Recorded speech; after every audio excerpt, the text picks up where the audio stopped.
अगर आप आध्यात्मिक मार्ग पर चल रहे हैं और बहुत सारे आध्यात्मिक ग्रंथ पढ़ने के बाद, कई सारे गुरुओं को सुनने के बाद भी जो लाभ आपको होना चाहिए था वह आपको अब तक नहीं हो पा रहा है, आपकी जो ज्ञान पाने की जो ललक है वह बुझ नहीं रही है और आपको यह समझ में भी नहीं आ रहा है कि ऐसा क्यों हो रहा है, तो आपको बता दे कि क्या आपने कभी इस बात की ओर गौर किया है कि क्या मैं उस विशेष आध्यात्मिक ग्रंथ को, उस आध्यात्मिक प्रवचन को या उस आध्यात्मिक वीडियो को देखने के लिए पात्र हूं भी या नहीं।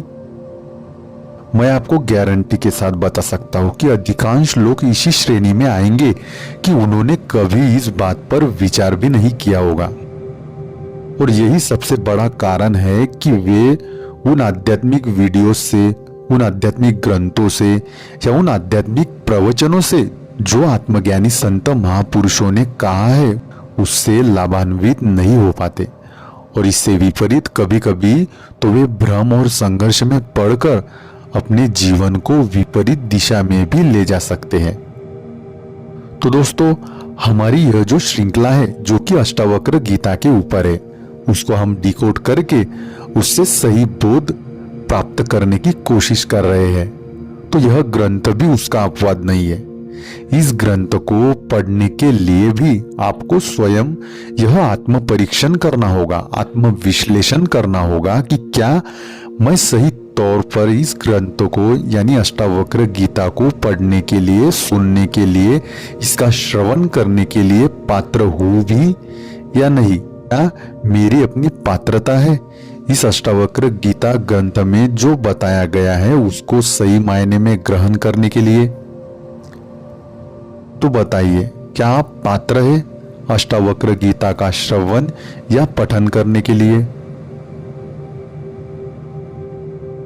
अब आप सोच में पड़ गए होंगे, आपको तो कभी इस बात की आवश्यकता ही नहीं लगी होगी कि किसी ग्रंथ को पढ़ने के लिए पात्रता की भी आवश्यकता पड़ सकती है। ऐसा तो पहली बार हुआ होगा, पर ऐसा नहीं। हर चीज, चाहे वह कोई भी क्यों ना हो, किसी भी समय क्यों ना हो, आपको हर समय इस बात का चयन करना होता है, इस बात का निर्णय लेना होता है, इस बात का डिसीजन लेना होता है कि कोई कदम आपको आपके जीवन में उठाना है या नहीं। और आप यह कैसे डिसाइड करते हो, किस आधार पर यह निर्णय लेते हो। आप इस आधार पर निर्णय लेते हो कि आप वह पर्टिकुलर चीज करने के लिए पात्र हो, एलिजिबल हो, सक्षम हो या नहीं हो, है ना। क्या कोई 2 साल के बच्चे का एडमिशन जो है वह फर्स्ट स्टैंडर्ड में हो सकता है? बताइए, नहीं। उसके लिए तो आयु का मापदंड है कि वह कम से कम 6 वर्ष पूरे कर चुका हो, तभी उसको प्रथम कक्षा में जाने के लिए एडमिशन मिल सकता है। यह जीवन की हर गतिविधि पर लागू होता है। वैसे ही कोई भी आध्यात्मिक ग्रंथ हो, उसको पढ़ने से पहले हमारे मन, बुद्धि, चित्त और अहंकार, जिसको कि हम अंतःकरण कहते हैं, उसकी तैयारी आवश्यक होती है ताकि आप उस विशेष आध्यात्मिक ग्रंथ में जो बोध दिया हुआ है, जो इशारे दिए हुए हैं, जो गूढ़ अर्थ छिपे हुए हैं, उनको सही अर्थों में ग्रहण कर सके। क्योंकि कोई भी आध्यात्मिक ग्रंथ जो कोई भी लिखता है, या मैं भी यह जो बोल रहा हूं इस वीडियो में, मैं किसी विशेष चीज को ध्यान में रखकर नहीं बोल रहा हूं। मैं तो वह बोल रहा हूं जो अभी इस क्षण इस बात को स्पष्ट करने के लिए जरूरी है।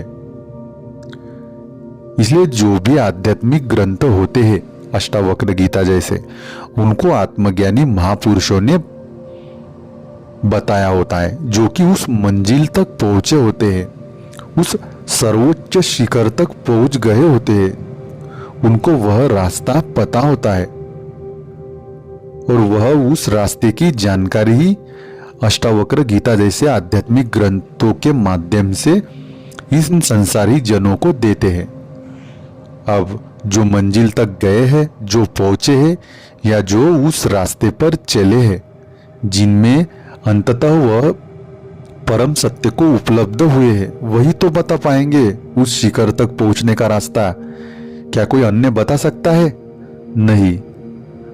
तो आप बोलेंगे कि कैसे पहचाने कि कौन रास्ता जानता है और कौन नहीं? क्योंकि आजकल विकल्प तो बहुत है।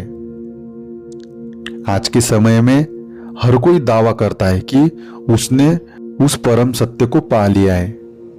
और आज के समय में तो लोग भी गुरु शॉपिंग करते हैं। उनके मन में तो यह बात बनी रहती है कि गुरु कोई विशेष कपड़े पहनने वाला या जिसकी सफेद बड़ी हुई दाढ़ी हो या अन्य जो भी धारणाएं उन्होंने गुरु के लिए बना के रखी होगी, या अन्य कोई भी धारणाएं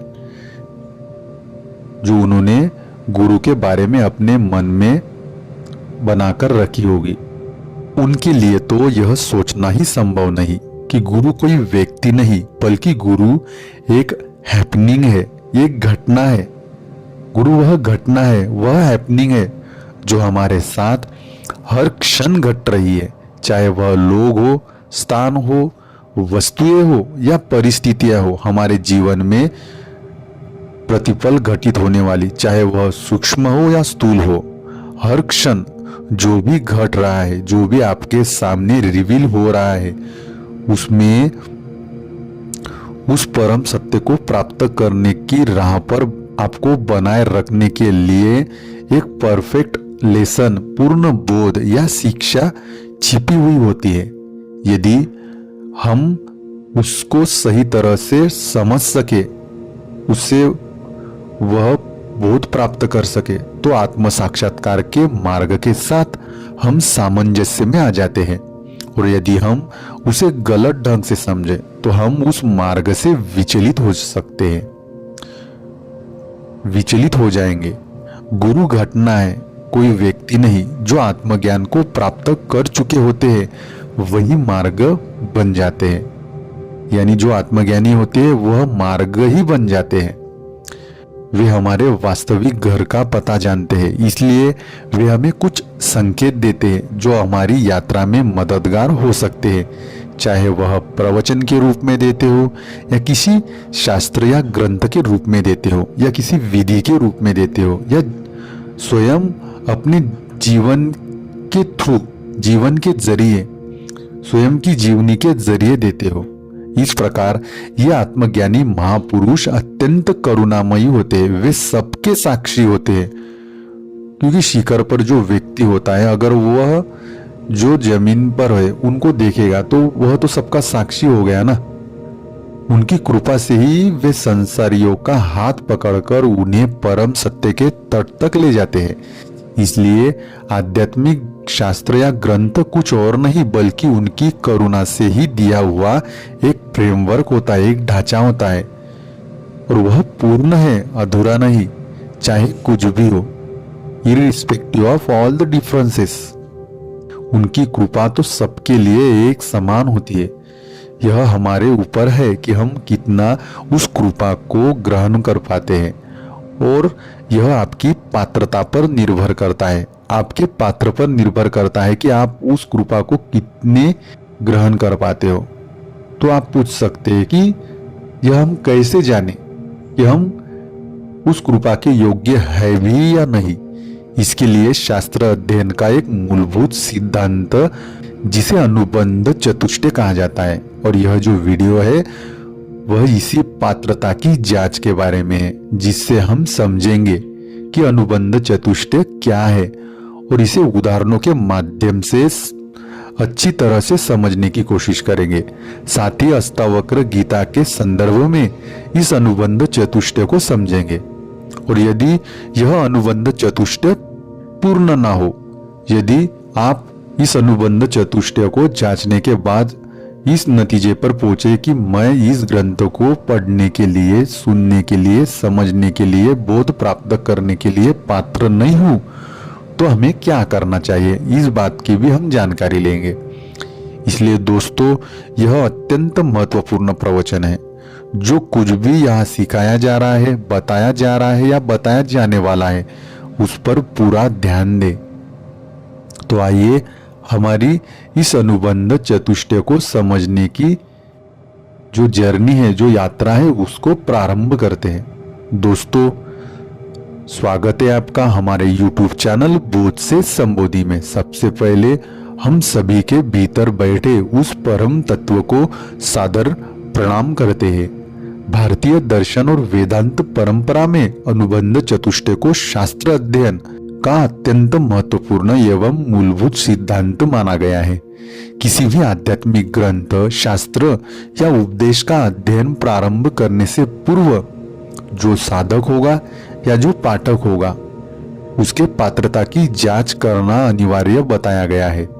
इसका उद्देश्य केवल बौद्धिक परीक्षा लेना नहीं, बल्कि साधक के अध्ययन को सही दिशा, उद्देश्य और गहराई प्रदान करना है, ताकि उसका प्रयास सार्थक और कल्याणकारी बन सके।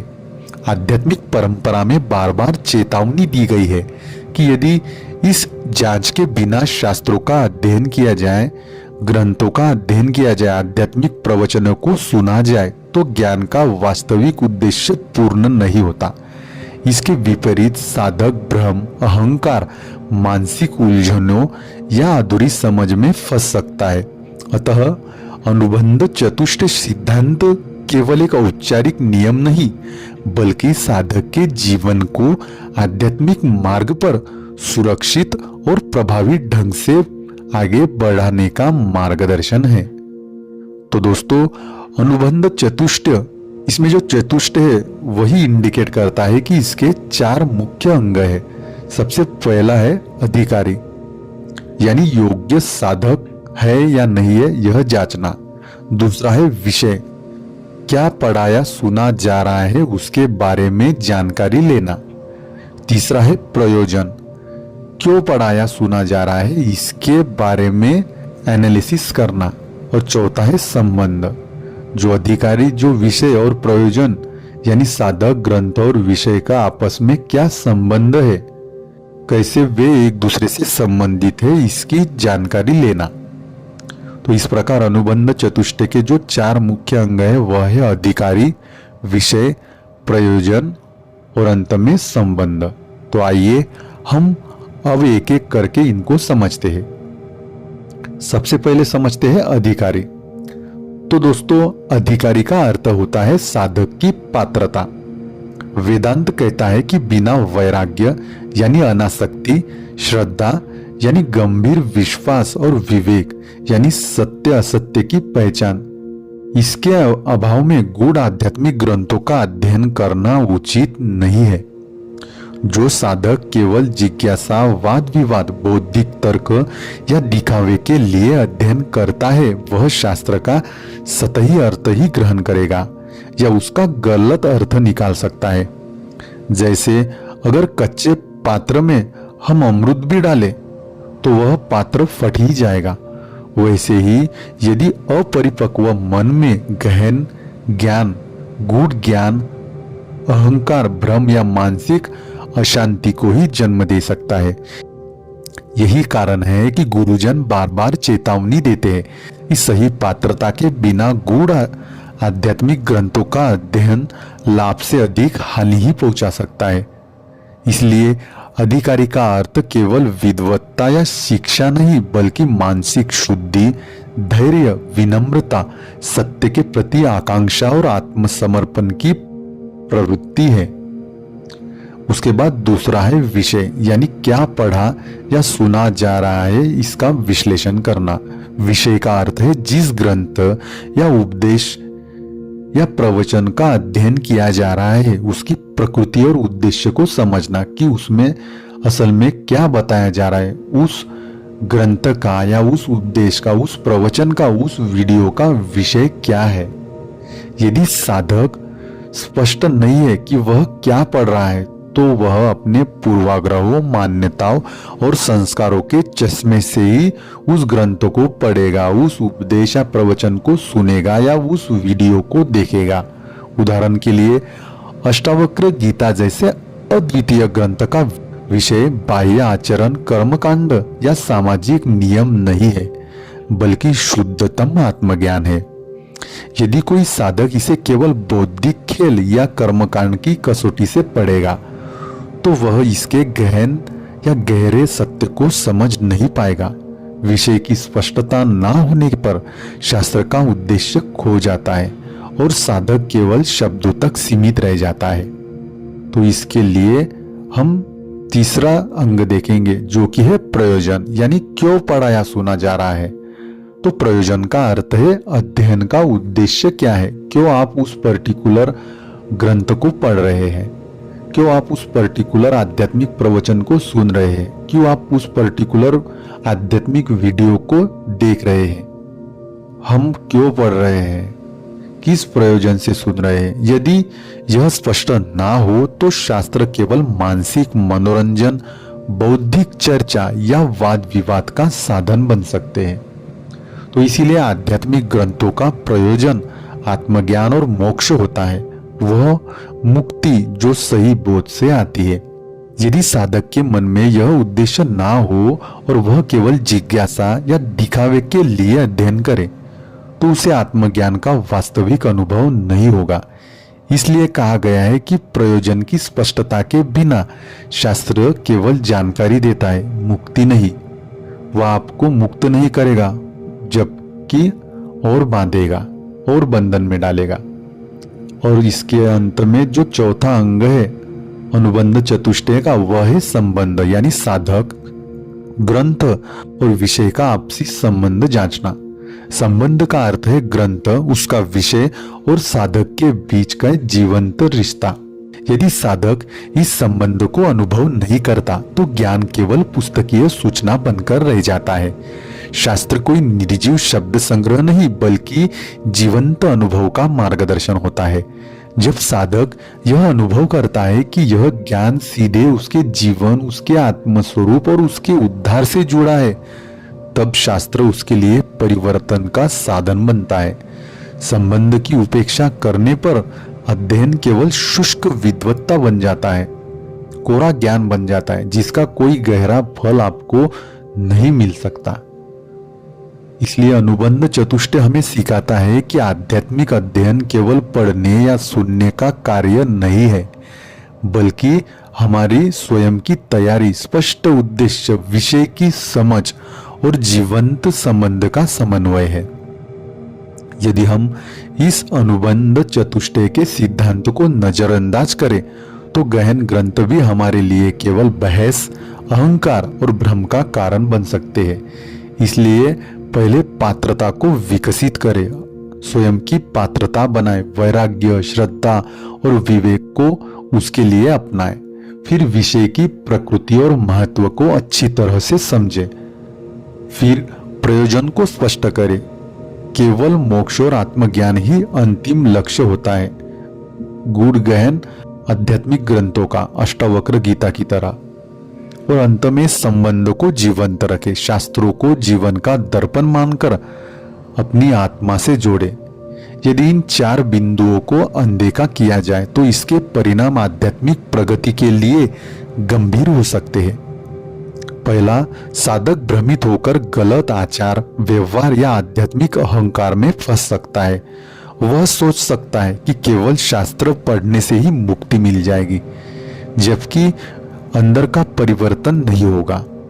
उसके बाद विषय को गलत समझकर वह दूसरों को भी गलत दिशा में ले जा सकता है, जिससे न केवल उसका बल्कि औरों का भी मार्ग भटक सकता है और भी भ्रमित हो सकते हैं। उसके बाद प्रयोजन को न जानने से साधना सतही रह जाती है और साधक गहरे असंतोष, निराशा या संदेह में गिर सकता है और अंततः संबंधों को यदि ना समझा जाए, इसको ना समझने से शास्त्र का जीवंत प्रभाव समाप्त हो जाता है और अध्ययन मात्र बौद्धिक खेल बन जाता है, जिससे हृदय में कोई स्थायी परिवर्तन नहीं आता।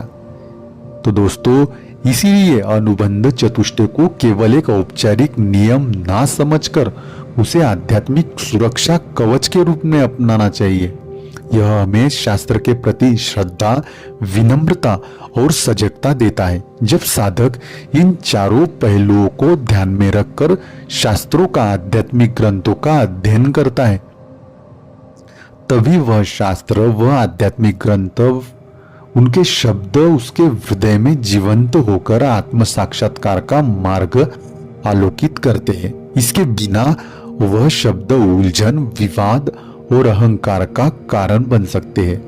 अतः अनुबंध चतुष्टय का पालन न केवल आवश्यक है, बल्कि यह साधक को सच्चे अर्थ में आत्मज्ञान के मार्ग पर सुरक्षित और सही दिशा में ले जाने वाला दिव्य नियम है। इस दृष्टिकोण से शास्त्रों का अध्ययन न केवल ज्ञान देगा, बल्कि साधक के जीवन को गहराई देगा, शांति और मुक्ति के मार्ग पर उत्तरोत्तर आगे बढ़ाएगा। यही अनुबंध चतुष्टय का सार और आध्यात्मिक दृष्टिकोण है। मैं आशा करता हूं आपको समझा होगा। अगर नहीं भी समझा होगा तो आइए अब मैं इसे एक उदाहरण से स्पष्ट करता हूं। ध्यान से सुनिए और समझिए, और अगर नहीं भी समझे तो भी आप कमेंट सेक्शन में अपने मन में आए हुए प्रश्नों को जरूर लिखें। हम यथासंभव उसका उत्तर देने का प्रयास करेंगे। तो आइए उदाहरण को शुरू करते हैं। आपने अगर हमारे वीडियोस को देखा होगा, हमारे चैनल के किसी भी बड़े वीडियो को देखा होगा, तो उसके पहले हम एक डिस्क्लेमर अवश्य जोड़ते हैं, और जो जोड़ना जरूरी भी है। वह क्यों जोड़ते हैं? इसका उद्देश्य यह बताना होता है कि कौन कौन जो वीडियो आप देखने जा रहे हैं इस वीडियो को देखने के लिए उपयुक्त है या एलिजिबल है या पात्र है। इस प्रकार से यह हमारे चैनल की सामग्री के संदर्भ में अनुबंध चतुष्टय को ही दर्शाता है। आइए इसे विस्तार से समझते हैं। हम इसी के माध्यम से यह समझाने की कोशिश करते हैं कि आध्यात्मिक सामग्री को ग्रहण करने से पहले साधक को अपनी पात्रता, विषय की प्रकृति, उसके अध्ययन का उद्देश्य और अपने एवं शास्त्र के बीच के संबंधों को समझना चाहिए। हमारे चैनल पर वीडियो शुरू होने से पहले दिया जाने वाला डिस्क्लेमर कुछ इस प्रकार से है। यह वीडियो आध्यात्मिकता के कुछ गूढ़तम रहस्यों को आपके सामने सरलतम शब्दों में उजागर करता है। ये ऐसे गूढ़ सत्य है जिन्हें आपने शायद कभी नहीं सुना होगा, और यदि सुना भी होगा तो संभवतः उनकी गहराई को पूरी तरह समझ नहीं पाए होंगे। इसलिए जो भी आध्यात्मिक मार्ग पर अग्रसर है वे इस वीडियो को पूर्ण जागरूकता और खुले मन से सुने, उस पर मनन करे, चिंतन करे और इसे अपने जीवन में उतारने का प्रयास करे। आध्यात्मिक सत्य का वास्तविक अनुभव केवल सुनने से नहीं बल्कि उसे आत्मसात करने से होता है। इस वीडियो का उद्देश्य प्रेम, शांति, स्पष्टता, जागरूकता, समझ और आत्मबोध को बढ़ावा देना है। हालांकि सावधानी बरतने के बावजूद भी संभव है कि कुछ श्रोताओं पर इसका अनपेक्षित प्रभाव पड़े। अतः यह वीडियो देखने से पहले कृपया निम्नलिखित बातों का ध्यान रखें। यदि आपकी आयु 18 वर्ष से कम है, यदि आप हृदय संबंधी, मानसिक या भावनात्मक संवेदनशीलता से जुड़ी किसी समस्या से ग्रस्त है, यदि आप किसी ऐसी स्थिति में हैं जहां इस वीडियो की सामग्री से असामान्य मानसिक या भावनात्मक प्रतिक्रिया उत्पन्न हो सकती है, तो कृपया इस वीडियो को न देखने का निर्णय लें या फिर पूरी सावधानी और स्वयं की जिम्मेदारी पर इसे देखें। बोध से संबोधित चैनल सभी दर्शकों के जीवन में प्रेम, शांति, आनंद और बोध की कामना करता है। यह वीडियो देखने से उत्पन्न किसी भी प्रकार की शारीरिक, मानसिक प्रतिक्रिया के लिए हमारा चैनल उत्तरदायी नहीं होगा। धन्यवाद। तो हमने जो डिस्क्लेमर अपने चैनल के लिए तैयार किया है वह मूलतः अनुबंध चतुष्टय के सिद्धांत के ही अनुरूप है। जिस प्रकार अनुबंध चतुष्टय आध्यात्मिक ग्रंथों के अध्ययन से पहले साधक को 4 दृष्टिकोणों से स्वयं की जांच करने की प्रेरणा देता है, उसी प्रकार यह जो डिस्क्लेमर है वह दर्शकों को सावधान और सजग होकर आध्यात्मिक सामग्री को ग्रहण करने का संकेत देता है। आइए इस डिस्क्लेमर को हम अनुबंध चतुष्टय के 4 अंगों से जोड़कर समझते हैं। सबसे पहले क्या था? अधिकारी यानी योग्य साधक, योग्यता की जांच। हमारे जो डिस्क्लेमर है उसका जो भाग है कि यदि आपकी आयु 18 वर्ष से कम है, यदि आप हृदय संबंधी, मानसिक या भावनात्मक संवेदनशीलता से जुड़ी किसी भी समस्या से ग्रस्त है तो कृपया इस वीडियो को न देखने का निर्णय ले। यह स्पष्ट रूप से अधिकारी की जांच कर रहा है।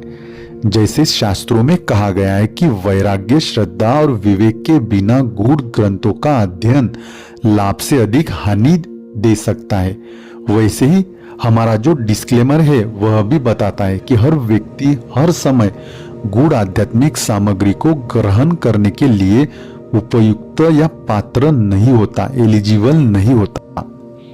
यह जो पात्रता है उसमें मानसिक स्थिरता, भावनात्मक संतुलन और परिपक्वता की आवश्यकता होती है ताकि साधक वह जो आध्यात्मिक सामग्री है उसके अर्थ को सही संदर्भ में ग्रहण कर सके। उसके बाद अनुबंध चतुष्टय का दूसरा अंग क्या था? विषय, क्या पढ़ाया सुना जा रहा है।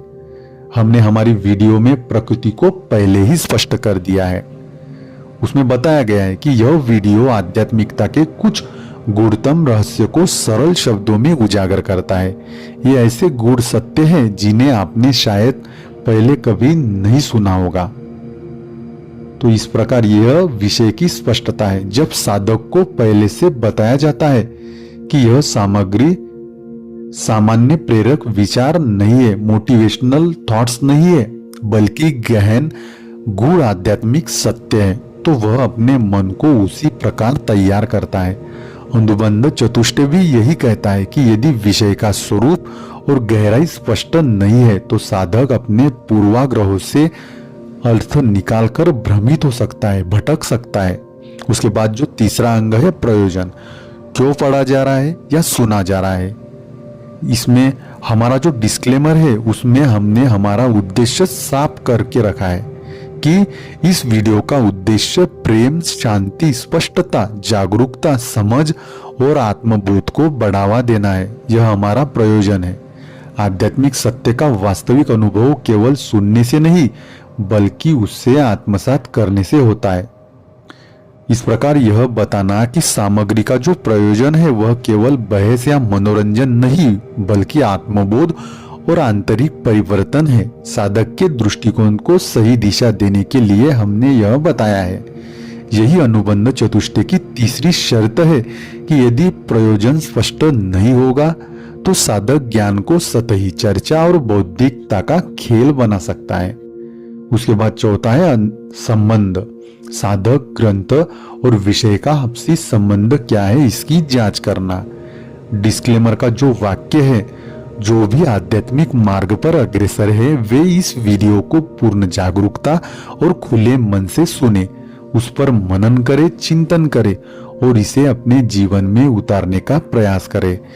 यह संबंध को जीवंत बनाए रखने का हमारी तरफ से आपको आह्वान होता है।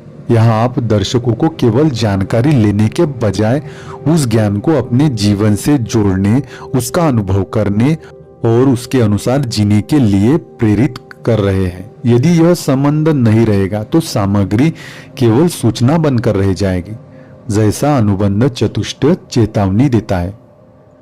इसलिए हमारा जो डिस्क्लेमर है उसका उद्देश्य और अनुबंध चतुष्टय का सिद्धांत तो दोनों एक ही बात कहते हैं कि आध्यात्मिक सामग्री को ग्रहण करने से पहले पात्रता की जांच करना अनिवार्य अंग है।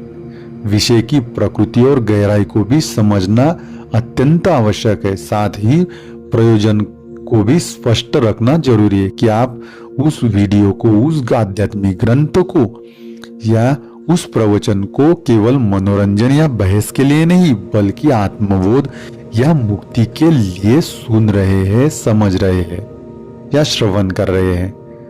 और साथ ही अंत में संबंधों को जीवंत बनाए रखना जरूरी है। शास्त्र या वीडियो को केवल शब्द न मानकर अपने जीवन से उन्हें जोड़कर देखना चाहिए, जोड़ना चाहिए, उसे अपने स्वयं के अनुभव में परिवर्तित करना चाहिए। इस प्रकार हमारा जो डिस्क्लेमर है अनुबंध चतुष्टय की आधुनिक अभिव्यक्ति ही है। यह दर्शकों को स्मरण कराता है कि आध्यात्मिक ज्ञान का लाभ तभी है जब उसे सही पात्रता और सही उद्देश्य या सही दृष्टि से ग्रहण किया जाए। तो क्या अनुबंध चतुष्टय केवल आध्यात्मिक ग्रंथों के लिए ही उपयुक्त है? नहीं, यह आपके जीवन में हर एक विषय पर लागू हो सकता है। आइए हम इसे एक और उदाहरण से समझते हैं। कोई भी एडल्ट फिल्म अगर हम देखते हैं, उस एडल्ट फिल्म के संबंध में हम अनुबंध चतुष्टय को समझते हैं ताकि आप इसे और अच्छे से समझ सकें। तो सबसे पहले क्या होता है? अधिकारी यानी योग्यता या पात्रता की जांच करना। हर व्यक्ति मानसिक, भावनात्मक और नैतिक रूप से परिपक्व नहीं होता एडल्ट कंटेंट को समझने के लिए। यदि व्यक्ति कम उम्र का है या मानसिक रूप से अस्थिर है तो ऐसी सामग्री उसका दृष्टिकोण बिगाड़ सकती है या भ्रम पैदा कर सकती है। उसके बाद दूसरा है विषय, क्या देखा जा रहा है यह समझना। और यह समझना जरूरी क्यों है? क्योंकि ऐसी फिल्में मनोरंजन के नाम पर किस प्रकार का संदेश देती है यह समझने के लिए। अक्सर इनमें वास्तविक संबंधों, सहमति और जिम्मेदारी का सही चित्रण नहीं होता है। यदि दर्शक इस बात को ना समझे तो वह गलत धारणा बना सकता है। तीसरा है प्रयोजन, क्यों देख रहे हो आप उस कंटेंट को? यदि देखने का उद्देश्य केवल जिज्ञासा और क्षणिक उत्तेजना या आदत बनाना है तो यह मानसिक असंतुलन या लत की ओर ले जा सकता है। यदि कोई इसे अपने संबंधों में समझदारी और जिम्मेदारी बढ़ाने के दृष्टिकोण से विवेकपूर्ण ढंग से समझ रहा है तो भी उसे अपनी मानसिक स्थिति और सीमाओं का ध्यान रखना होता है। उसके बाद चौथा और अंतिम है संबंध, दर्शक और विषय का रिश्ता क्या है यह समझना। अगर दर्शक इस एडल्ट कंटेंट को केवल वास्तविकता मान लेता है तो वह रिश्तों को अवास्तविक अपेक्षाओं या अस्वस्थ दृष्टिकोण से देखने लगेगा। सही दृष्टिकोण यह है कि इसे केवल एक काल्पनिक या निर्मित सामग्री समझा जाए, ना कि वास्तविक जीवन के मार्गदर्शन के रूप में। तो इसीलिए जैसे अनुबंध चतुष्टय कहता है कि किसी भी गूढ़ ज्ञान को बिना पात्रता और उद्देश्य के ग्रहण करने से हानि हो सकती है, वैसे ही वयस्क फिल्म देखने से पहले अपनी पात्रता, क्या आप उतने परिपक्व है, मानसिक तौर पे स्थिर है? उसके बाद वह जो कंटेंट है उसकी प्रकृति क्या है? उसके बाद उस कंटेंट को देखने का आपका प्रयोजन क्या है? क्या मनोरंजन है या शिक्षा आपका प्रयोजन है? और अंत में यह कैसे आपके विचारों और जीवन को प्रभावित करेगा, इसको समझना अत्यंत आवश्यक होता है। अन्यथा यह आदत गलत धारणाएं या भावनात्मक समस्याओं का कारण बन सकता है। विवेक और आत्म जागरूकता के बिना किसी भी प्रकार की सामग्री हानिकारक सिद्ध हो सकती है।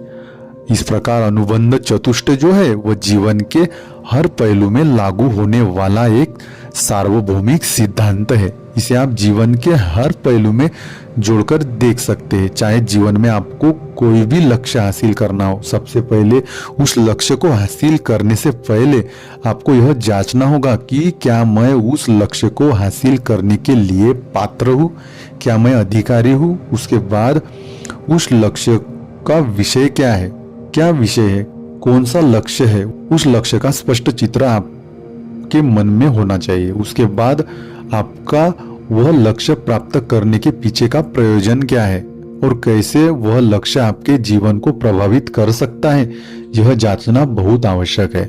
अनुबंध चतुष्टय केवल आध्यात्मिक ग्रंथों या धार्मिक अध्ययन तक सीमित नहीं है, यही इससे स्पष्ट होता है। यह एक ऐसा सार्वभौमिक नियम है जिसे आप अपने जीवन के हर क्षेत्र में, शिक्षा, करियर, रिश्ते, निर्णय लेना, मनोरंजन, स्वास्थ्य या आत्मविकास में लागू कर सकते हैं।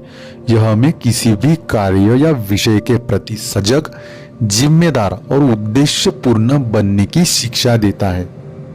आइए इसे अभी स्टेप बाय स्टेप समझते हैं। तो अनुबंध चतुष्टय का सबसे पहला अंग क्या था? अधिकारी, योग्यता या पात्रता की जांच।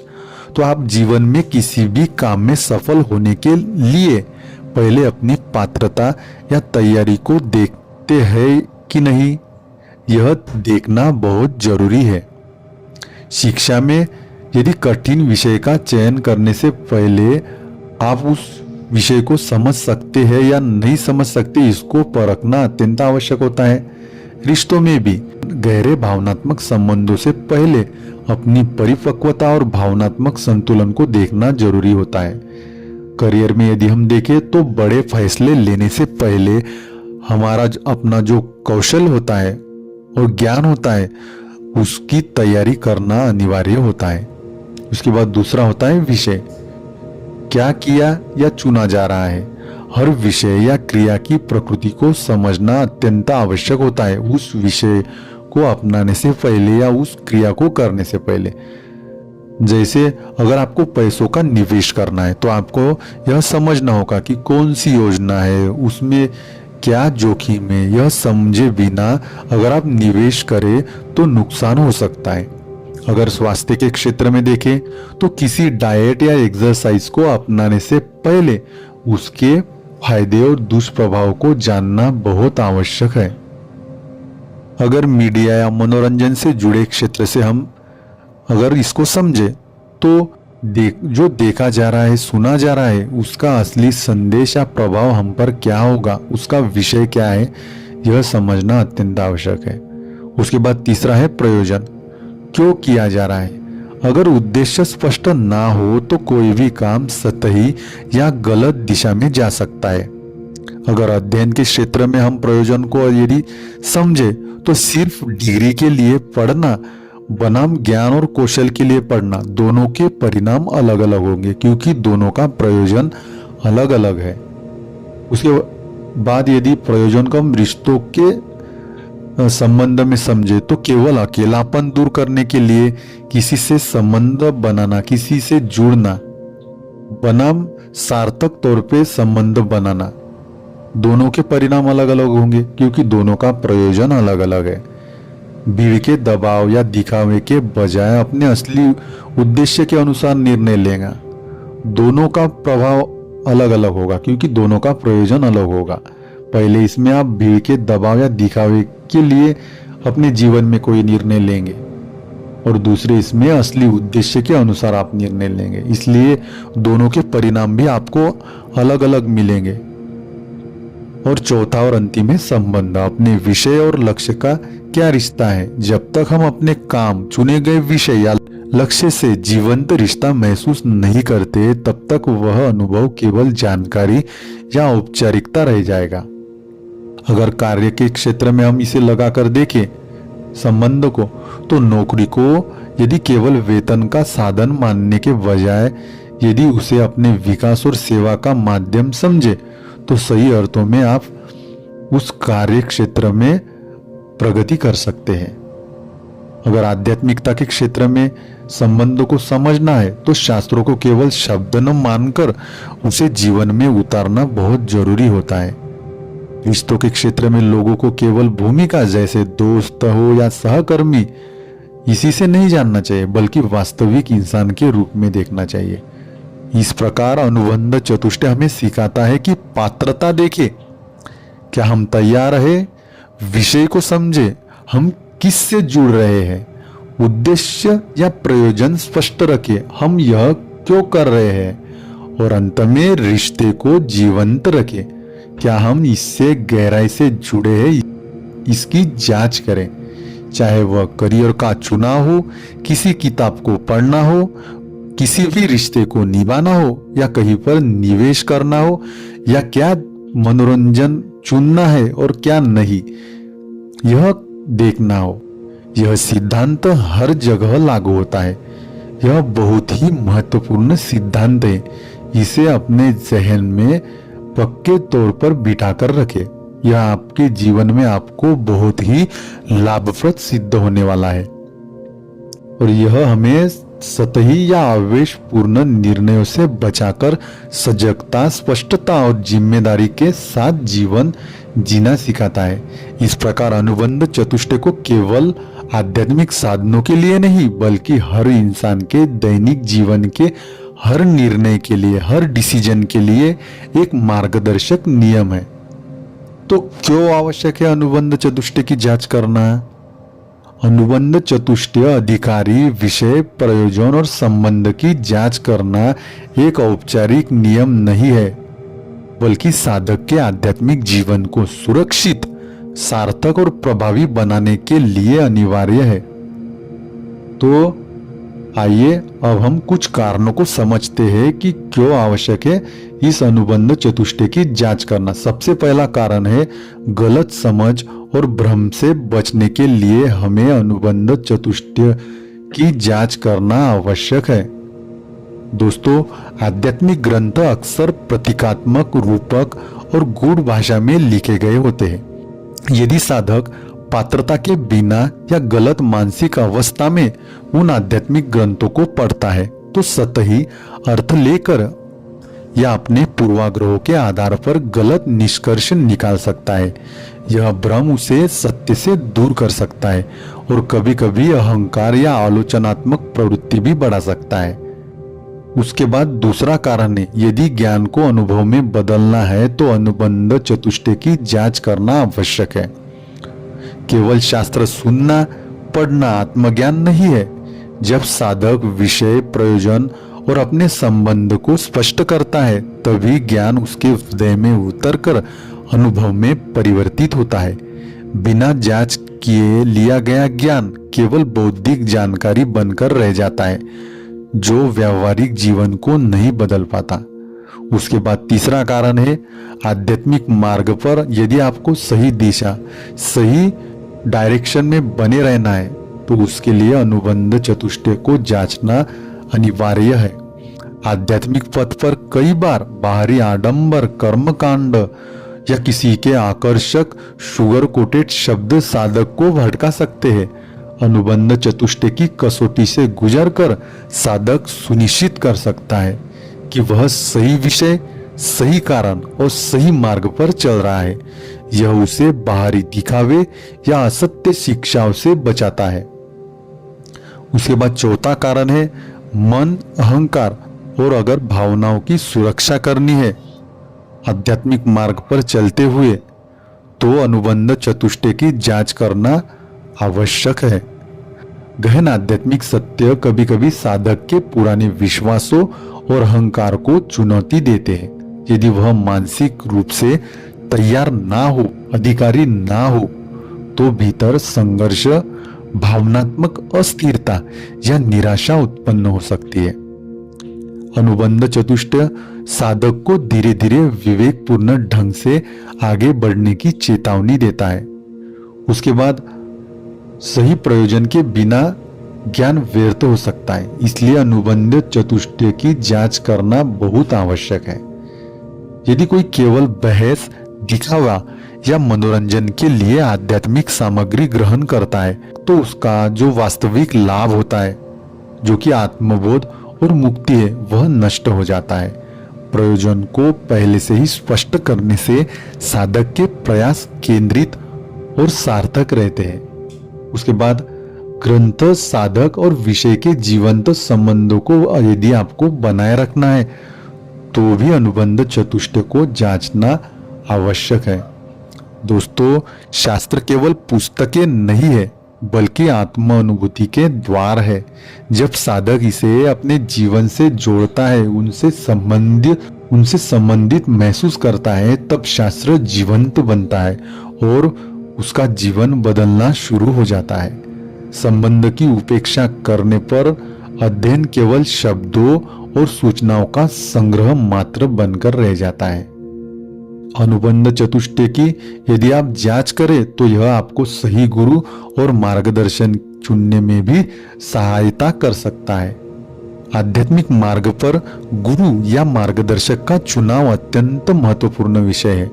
अनुबंध चतुष्टय के आधार पर विषय और प्रयोजन को समझने से साधक विवेकपूर्ण निर्णय ले सकता है और असत्य या भ्रमित करने वाले शिक्षकों से, जो कि गुरु होने का अभिनय करते हैं, उनसे बच सकता है।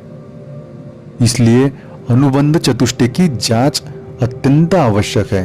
यह साधक को भ्रम, अहंकार और आधी अधूरी समझ से बचाता है, ज्ञान को बौद्धिक सूचना से जीवंत अनुभव में बदलता है, आध्यात्मिक यात्रा को सुरक्षित, सार्थक और सही दिशा में बनाए रखता है और यह सुनिश्चित करता है कि साधक का प्रयास केवल शब्दों का खेल ना रहकर आंतरिक परिवर्तन, शांति और आत्मबोध की ओर हो। आध्यात्मिक दृष्टिकोण से यह जांच न केवल ज्ञान की पवित्रता को सुरक्षित रखती है बल्कि साधक के जीवन को भ्रम से निकालकर सत्य की ओर ले जाने वाला प्रकाश बन जाती है। दोस्तों, विषय बहुत ही गहन और गंभीर है। यह आपके जीवन में अत्यंत आवश्यक है। वीडियो काफी लंबा हो चुका है। आशा करता हूं कि अनुबंध चतुष्टय के बारे में हमने जो कुछ भी अभी तक समझा वह आप अच्छी तरह से समझ पाए होंगे। अगर आपके मन में इस वीडियो में हमने जो कुछ भी कहा उससे संबंधित कोई प्रश्न उपस्थित होते हैं तो उसे कमेंट सेक्शन में जरूर लिखें।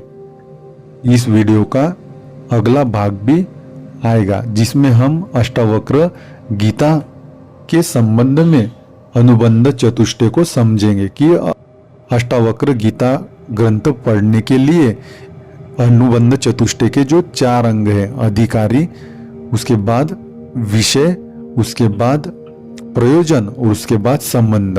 तो अगले वीडियो में हम अष्टावक्र गीता के संदर्भ में हम अष्टावक्र गीता के श्रवण के लिए, पठन के लिए या उससे संबंधित वीडियो देखने के लिए पात्र है या नहीं इसकी जांच करेंगे। साथ ही अष्टावक्र गीता का विषय क्या है इसको भी अच्छी तरह से समझेंगे ताकि आपके मन में अष्टावक्र गीता में क्या लिखा गया है, क्या अष्टावक्र जी द्वारा बताया गया है, यह इसके बारे में स्पष्टता बनी रहेगी। साथ ही हम अष्टावक्र गीता के संबंध में प्रयोजन को भी देखेंगे, प्रयोजन की भी जांच करने की कोशिश करेंगे कि हम आपको अष्टावक्र गीता क्यों बता रहे हैं और आपको भी यह बताएंगे, यह सिखाएंगे कि आपने भी यह जांच करनी जरूरी है कि आप इस अष्टावक्र गीता को क्यों पढ़ रहे हैं, इस अष्टावक्र गीता के प्रवचन को क्यों सुन रहे हैं या हमारा जो अष्टावक्र गीता के संबंध में जो वीडियो है उसको क्यों देख रहे हैं। और अंत में हम इन तीनों की जानकारी लेने के बाद अंत में अष्टावक्र गीता के यात्रा में आगे बढ़ने से पहले अष्टावक्र गीता से एक गहरा और प्रेमपूर्ण संबंध जोड़ेंगे ताकि हमारी आने वाली यह जो श्रृंखला है जिसमें हम सूत्रबद्ध तरीके से अष्टावक्र गीता को डिकोड करेंगे और उसको आज के इस युग के परिप्रेक्ष्य में प्रासंगिक तौर पर समझने की कोशिश करेंगे, बोध प्राप्त करने की कोशिश करेंगे, उसमें सफल हो जाए। तो आज के लिए इतना ही। बने रहे हमारे साथ आपके अपने YouTube चैनल बोध से संबोधि में। यदि आपने हमारे चैनल को सब्सक्राइब नहीं किया है तो हमारे चैनल को सब्सक्राइब जरूर करें, यह हमारे लिए बहुत ही महत्वपूर्ण है। दोस्तों, हमारे प्रयास बहुत ही गहन और गंभीर है। हम बहुत ही मेहनत और लगन से आध्यात्मिकता का जो गहन और गूढ़ ज्ञान है उसको सरलतम भाषा में शुद्धतम तौर पर आप तक पहुंचाने के लिए प्रयासरत है। अभी तक हमारे चैनल पर बहुत ही महत्वपूर्ण गूढ़ आध्यात्मिक ज्ञान को आप तक पहुंचाने वाले वीडियोस आए, लेकिन हमारे चैनल पर बहुत ही कम सब्सक्राइबर हैं।